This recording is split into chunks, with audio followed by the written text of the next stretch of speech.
today I'm going to share a story about my aerial yoga nightmare. Anyway, I said I was going to do this the other day. So, anyway, I'm a yo-yo person. Like, my weight fluctuates. Like, I can be super skinny, I can be a little bit meaty. Pretty much, you can blink and I can lose 40 pounds. The skinniest I've been as an adult was like a 0. I could wear kids' clothes. Not very healthy. But I've always had that love-hate thing with food. I love food. It hates my body. But anyway, sometimes I get on these kicks where I think that I can, do the healthy lifestyle, and I really do try. And especially when I hit 40, when I turned 40, yeah, I took it really, really hard. And I could do a TikTok just about that. It was crazy. So anyway, I decided to try, doing the healthy living thing once again.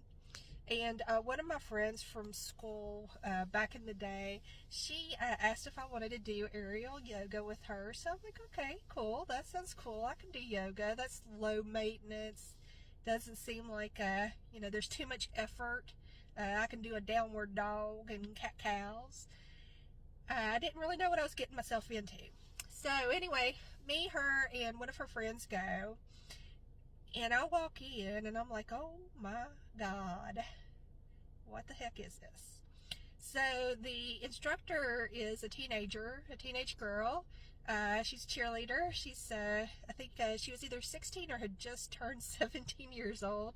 And here we are, 40-year-old women that we're not in the best of shape.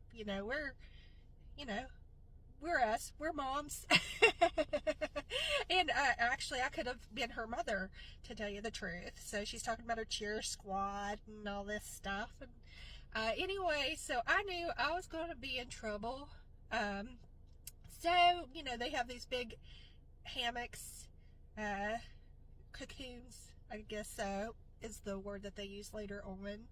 Anyway, so we're doing some things. I'm already having difficulty because I have ham hocks for legs. I carry my weight in my badonkadonk and my thighs. So, I could feed an army. If for any reason Hamilton was snowed in for the winter, they'd probably go after me to feed the whole neighborhood because I got meat. I'm beefy.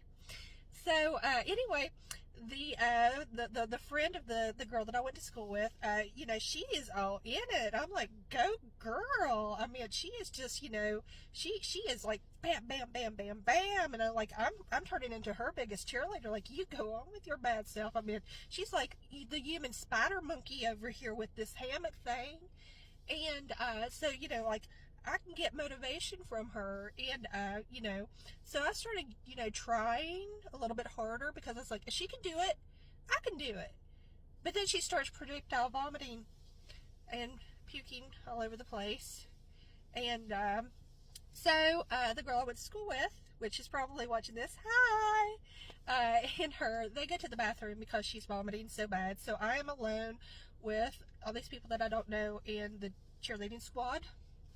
So, at one point, I had to pull my legs up in this thing, and that was really, really hard. I think one girl helped me get in there. And to make it worse, so she's like, it's time for us to cocoon. I'm like, what the heck is a cocoon? And so you have to get into this little ball and close yourself into this hammock, and then I kid you not, she turns off all the lights and she starts playing Hallelujah. So I'm there in the dark, curled up in this little fetal ball thing up in the air, and it's all like, Hallelujah, Hallelujah, Hallelujah. And I'm like, what the heck am I doing? This is insanity to me. I mean, I was like, is this my personal hell? Well, I mean, at what point in my life did it become this? And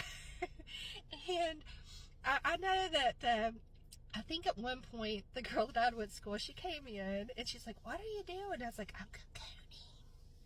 That's what And they didn't cocoon. I think that girl was very, very sick. I think she started puking again. It's been a little while, but there was a lot of vomit. I think she vomited there. Poor girl. Bless her heart. So, anyway, so the cocooning in the dark, pondering our lives, was over. And guess what? I'm stuck in this hammock. I can't get out. I can't get out of the fetal position. My legs are up there, you know, practically behind my head here. So the girl, the little cheerleader instructor, she's like, I can get you out. I'm like, no, honey, you can't. You're the size of one of my legs. I'll kill you. And she does try. And then she gets another friend over to try to get my leg.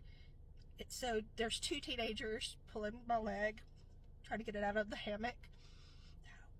She has to get her whole cheerleading squad out there, yanking on me, jerking my, you know, I have to put my faith in this high school cheerleading squad to literally pull me out of this cocoon hammock. And I'm apologizing, like, oh, I'm so sorry. It was so humiliating. You know, all the people are watching me as I'm trapped, listening to Hallelujah. And finally I got out. And I vowed never, ever to do anything like that in my life again. I mean, some people, that's right up their alley. And good for you. You know, if you want to be that human spider monkey doing that stuff, you go, girl. But, you know, my idea of inner peace would be like, you know, chomping down on a big hot dog with chili and slaw. Maybe getting in one of those massage chairs at the mall. Hopefully heaven has like a line of those massage chairs, because that's what I'd want. And you know, you don't have to pry me out of that. So that is my aerial yoga horror story.